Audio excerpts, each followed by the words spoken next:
Chelsea 4, Southampton 0. Obviously, I could have come here and said a lot of things that was wrong with the match. We could talk about the performance not being the best performance, but like we are forgetting that a few weeks ago or a few days ago, we are crashing out at these players, crashing out at this club, asking for a win. Actually, at this point, I just want to enjoy the win. I don't care how it comes. I don't care about the performance. I don't care whether it's sexy. I don't care whether it's not. In as much as you could say it's Southampton, like I said, for me, I'm not really that impressed. I can't say we are back. I can't say we are going to pick up from here. Obviously, we have the second worst team in the league as our next match in the Premier League. Before we played, we'll definitely playing on Thursday. Then we'll play in the league. Our next in the league. I think we don't have a match. I think we're not playing till like Thursday. We're not playing again till like Thursday. Wow. So we have a few days to rest before we go into the round of 16 of our Premier League. I think we're playing this weekend, obviously. But yeah, we have this next second worst team in the league and our next match. But this Southampton match, the worst thing that could have happened is us losing or drawing this match. Obviously, there were protests at the bridge today. A lot of fans troop out massively. First of all, here are the clips of the what happened at the protest.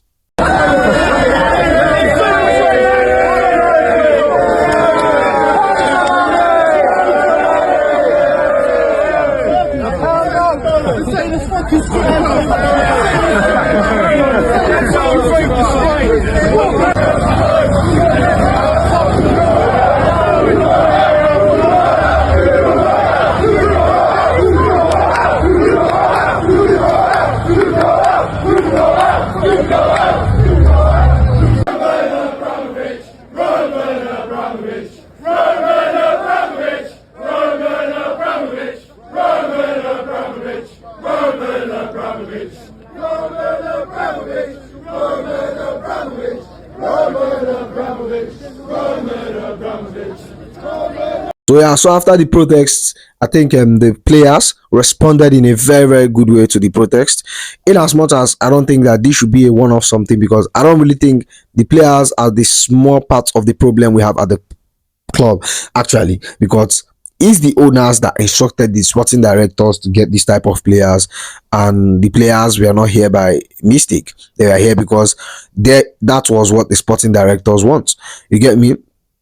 So I think the pressure is on them. I think it's not really on the players, but I think we are really happy. Southampton themselves didn't really have a good performance generally.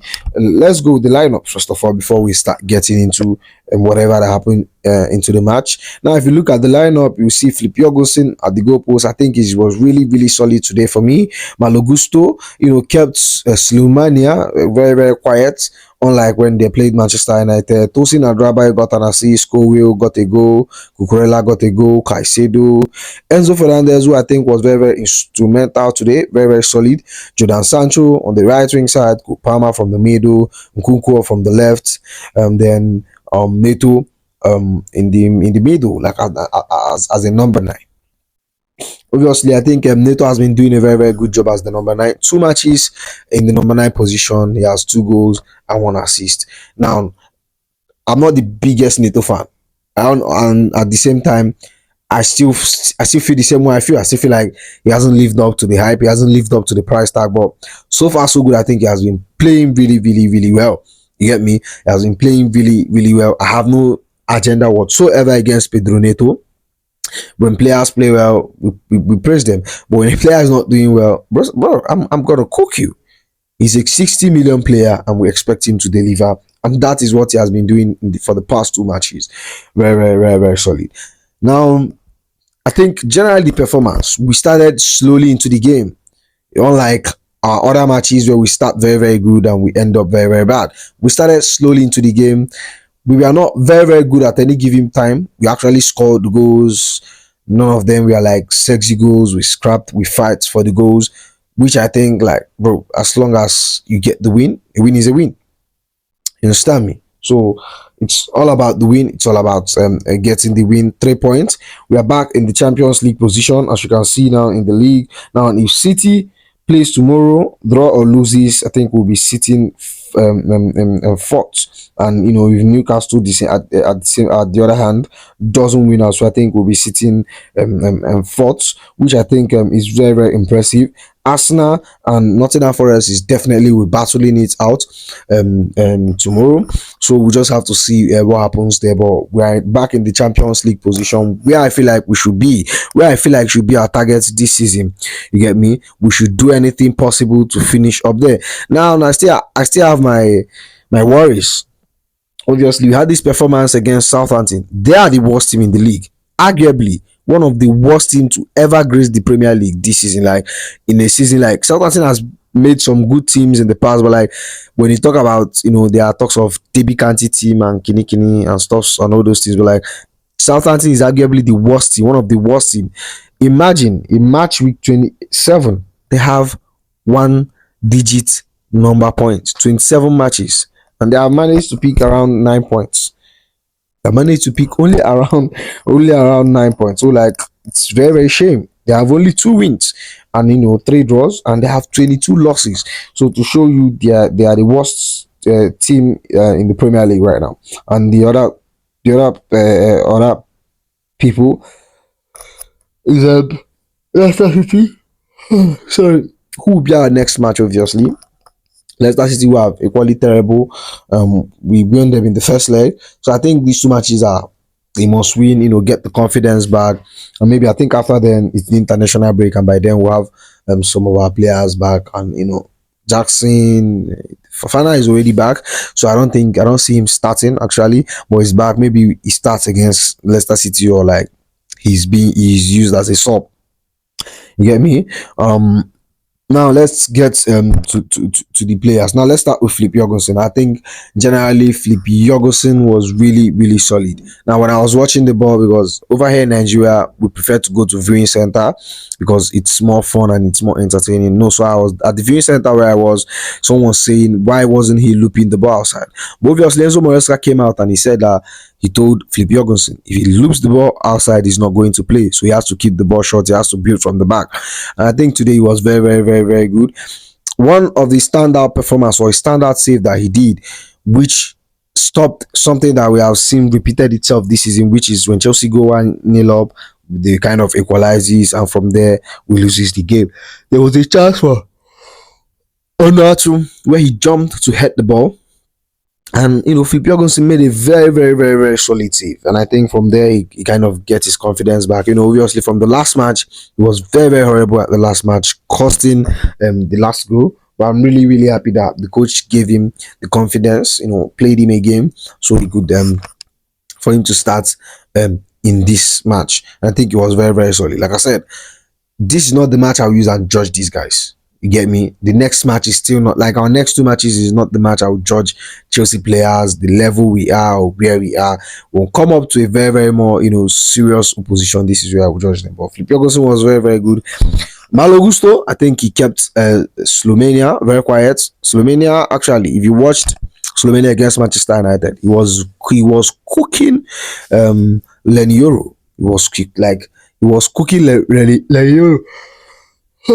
Oh, Jesus Christ. Sorry. And I think he got a goal as well in that match. And if you watch at the two centre back, Tosin and Rabayo and Levico, I think they kept Paul Onacho very, very quiet. Some of them were really, really solid, obviously.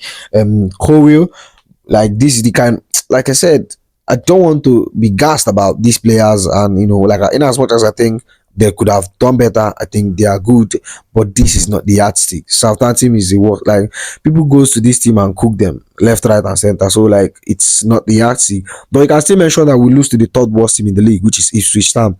So you get me. We could have lost this match. It's a possibility. And then Cucurella was really, really solid, inverting into the midfield and coming out, and obviously actually getting a goal in this match. That was very, very, very, very good for him. And the two midfielder, Enzo Fernandez, Enzo Fernandez this season, I think this season has been his best full season so far.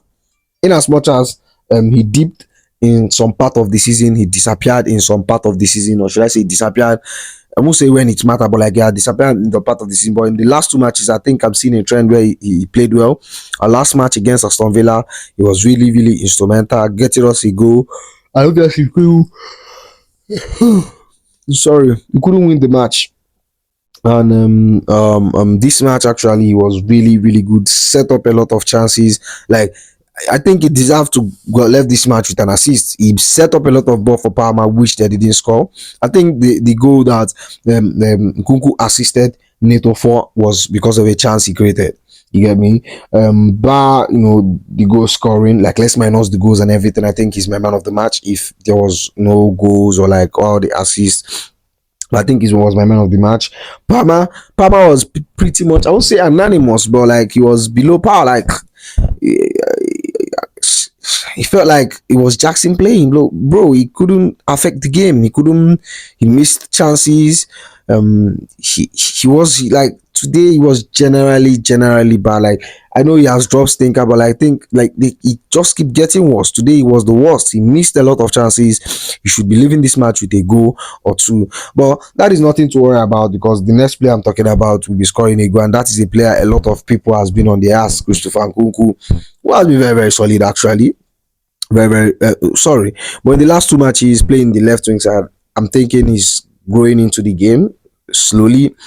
Slowly seeing the player we saw the first season that we signed him. Obviously injury didn't let us see him play enough under Mauricio Pochettino, but yeah, I think a goal and assist in this match regardless of the opposition, that is will be to do a word of good to his confidence. Now we move on to the next match, which I think is very very good. Pedro Neto, who a player I've been critical of, scored an assist. You know me, I'm not the biggest fan of Pedro Neto. I cook him at every opportunity given, but tonight is his night. He's my man of the match. Goal and assist, solid performance for me. Yeah, and I think generally for me he did well, but I think he still have problem here and there. I think he can improve on. You get me? I think he has some problems where things he still improve on to make his game better.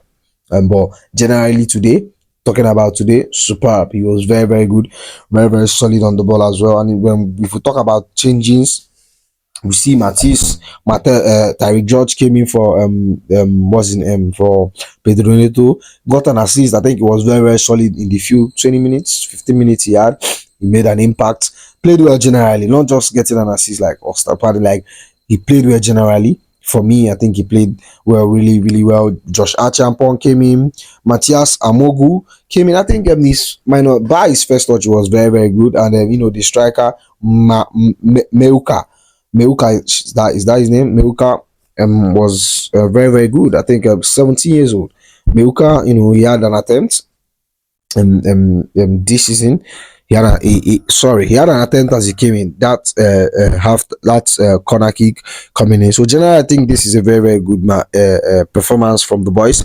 But when you bring the opposition in context, now it's a different vibe. I'm like, can we do this to other teams, to bigger teams, to more serious teams, to the Aston Villa? Like, look at how Crystal Palace annihilated or dismantled Aston Villa this night. 4-1, bro.